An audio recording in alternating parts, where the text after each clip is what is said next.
আমরা আসি আপা আপনার জন্য আপা। না না, আমি কিন্তু আমাদের দেশের খুব কাছাকাছি আছি। জি আপা, খুব শুনে শান্তি লাগলো আপা। আমি অত দূরে নাই, আমি খুব কাছাকাছি আছি। জি আপা। আমি চট করে ঢুকে পড়তে পারি না আপা, আপনাকে দেশে আপা এটা ইয়ে করেন। ভাইরাল ফোন আলাপটা নিয়ে নানান ধরনের বিশ্লেষণ শুরু হয়েছে। তো আমি আমার জায়গা থেকে আপনাদেরকে বেশ কিছু তথ্য দিচ্ছি। যারা আওয়ামী লীগের নেতাকর্মীরা আছেন তারা খুশি হলেও বাকিরা হয়তোবা আমরা আজকের এই ভিডিওতে খুব বেশি খুশি হতে পারবেন না, কারণ প্র্যাকটিক্যাল সিচুয়েশনটা আপনাকে মাপতে হবে।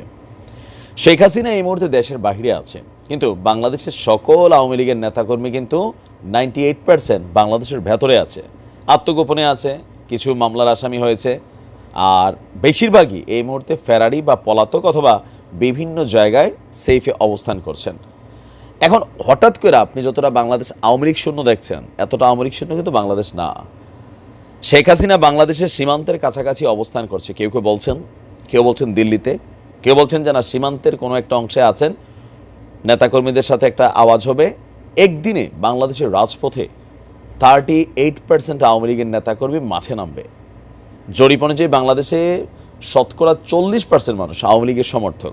এখন এই 40%-এর মধ্যে 30% মানুষও যদি রাজপথে নামে আর শেখ হাসিনা যদি বাংলাদেশে ঢুকে, অবশ্যই ভারত সরকারের একটা পরিকল্পনা থাকবে তিনাকে ব্যাকআপ দেওয়া, তিনার সেফ রিটার্নের জন্য তাদের বলেন অথবা সেনাবাহিনী বলেন, প্রকাশ্যে না হোক সিভিলিয়ান ড্রেসে একটা প্রশিক্ষিত বাহিনী থাকবে শেখ হাসিনার আশেপাশে। যে শেখ হাসিনা আসলে আমরা দৌড় দিয়ে গিয়ে 100 জন ধরবেন, এই চিন্তা করা কিন্তু বোকামি। আর যারা বাংলাদেশ আওয়ামী লীগকে কখনো রাজপথে বিরোধী দলের ভূমিকায় দেখেন নাই, এই ইয়াং জেনারেশন অনেকে দেখে নাই, কারণ আওয়ামী লীগ বিরোধী দলে ছিল সেই 2000 1 থেকে 6, তো 6-এর পর 24, আজকে 18 বছর। ইয়াং জেনারেশনের অনেকেই আওয়ামী লীগের সেই দিনগুলো দেখে নাই।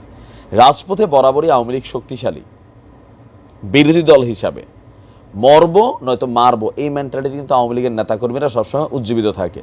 আর আওয়ামী লীগের যারা প্রকৃত নেতাকর্মী, এই মুহূর্তে ধরেন প্রশাসনে একটা সেক্টর কিন্তু রয়ে গেছে। আওয়ামী লীগকে মোকাবেলা করার জন্য রাইট নাও বিএনপি জামাত যথেষ্ট না, সমন্বয়ক ভয় পেয়ে যাবে। শুধু একটা টিম আছে প্রশাসন, তো প্রশাসনের মধ্যে পুলিশ প্রশাসনের মধ্যে আওয়ামী লীগের যে কী পরিমাণ মানুষ সেট আপে আছে, এটা আস্তে আস্তে আপনারা দেখছেন যখন বরখাস্ত হচ্ছে, ওএসডি হচ্ছে। সেনাবাহিনীর যিনি প্রধান আছেন তিনি কিন্তু শেখ হাসিনার আত্মীয়, বাট যদিও তিনি যথেষ্ট নিরপেক্ষ ভূমিকা পালন করার চেষ্টা করছেন বা ব্যালেন্স রাখছেন। এছাড়া আরও যে সংস্থাগুলো আছে সেখানে আওয়ামী লীগের একটা বিশাল সেক্টরের লোক এখন তারা নীরব ভূমিকায় আছে, ঘাপটি মেরে আছে অথবা ভয় পাচ্ছে কাকে কোন পানিশমেন্টের আওতাভুক্ত করা হয়। আর সবচেয়ে বড় কথা হচ্ছে, ভারত যদি শেখ হাসিনাকে বাংলাদেশে আসার অনুমতি দেয়, ভারতের অনুমতি ছাড়া এক কাইকো দিবে না। তো সেই ক্ষেত্রে তারা তাদের একটা ব্যাকআপ, কূটনৈতিক হোক আন্তর্জাতিকভাবে হোক, শেখ হাসিনার সাথে লোকবল দেওয়া হোক, স্পেশাল একটা কমান্ডো বাহিনীও থাকতে পারে তিনার নিরাপত্তার খাতিরে। আর তার উপরে বাংলাদেশের ভিতরে একটা সেট তৈরি হবে। তো সীমান্ত থেকে যদি শেখ হাসিনা বাংলাদেশে পা দেয়, রাতারাতি সেইখানে আপনি দেখবেন এই যে 1-1.5 মাস আগেও যতটা আওয়ামী লীগ দেখছেন, কাছাকাছি লেভেল আপনি দেখবেন আওয়ামী লীগ রাজপথে দাঁড়াই গেছে। এখন আওয়ামী লীগের জন্য এই টার্নটা হবে বাঁচা মরার মানে সারা বাংলাদেশে আওয়ামী লীগের বহুত নেতাকর্মী এই মুহূর্তে মার খাচ্ছে, ভবিষ্যতেও খাবে।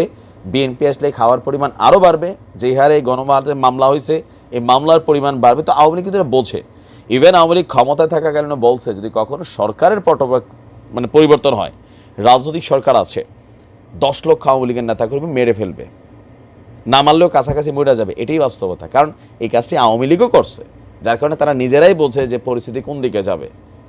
তো সকল কিছু মিলিয়ে কেউ বলছেন বিষয়টা বোগাস, ইউনূস সরকারের উপর একটা মানসিক প্রেশার ক্রিয়েটের জন্য তিনি এই ধরনের বক্তব্যটা দিয়েছেন। কারণ আমরা ভারতীয় গণমাধ্যমের বরাতেই জানলাম যে তিনি যেখানে আছেন সেখানে তিনি গৃহবন্দী, ঘর থেকে বের হতে পারেন না, পরিবারের সাথে যোগাযোগ করতে পারেন না। তাহলে এখন যখন তিনি ফোনে কথা বলছেন, তার মানে ওনার কাছে ইন্টারনেট কানেকশন আছে, ফেসবুক দেখেন না, তিনি হোয়াটসঅ্যাপ চালাচ্ছেন, নেতাকর্মীদের সাথে বিভিন্ন জায়গায় যোগাযোগ করছেন। এখন এই পরিস্থিতিতে অবশ্যই তিনি একটা সেট আপ তো তৈরি হয়ে আছে। তো অনেকে মনে করছেন সীমান্তের কোনো একটা জায়গায় সিকিউর আছেন, যে কোনো সময় পরিস্থিতি বুঝে তিনাকে বাংলাদেশে ঢোকার প্রেক্ষাপট তৈরি করে দিবে ভারত। আর ভেতরে থাকা বাংলাদেশের যে আওয়ামী লীগের নেতাকর্মীরা আছে, ওনার ভ্যানগার্ড। আবার কেউ বলছেন যে না, বিষয়টা টোটালি বোগাস, ভয়তে একটা তৈরির চেষ্টা চলছে, এই মুহূর্তে আওয়ামী লীগকে বাংলাদেশে আসলে মানুষ মেনে নেবে না। তো তো মেনে নিবে নাকি নেবে না সেটা সময় বলে দিবে। তবে শেখ হাসিনার নিয়ে যারা পলিটিশিয়ান আছেন সবাই কিন্তু জানেন তিনি হচ্ছেন একরোখা মানুষ। তো সেই একরোখার জায়গাটা থেকে যে কোনো সময় সিদ্ধান্ত নিতেও পারেন। আবার নেতাকর্মীদেরকে উজ্জীবিত করার জন্য কেউ বলছেন যে এই ফোন আলাপটা সামনে আসছে যে নেতাকর্মীরা যেন ভয় না পায়, কারণ নেতাকর্মীরা চাঙ্গা না থাকলে রাজনৈতিক দলটার অবস্থা কী হয় বিএনপিকে দেখলে আপনি বুঝে যাবেন, জামাতকে দেখলেও বুঝে যাবেন, ভয় তৈরি হয়ে যায়।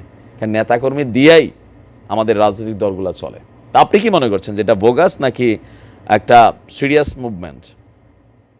আসসালামু আলাইকুম।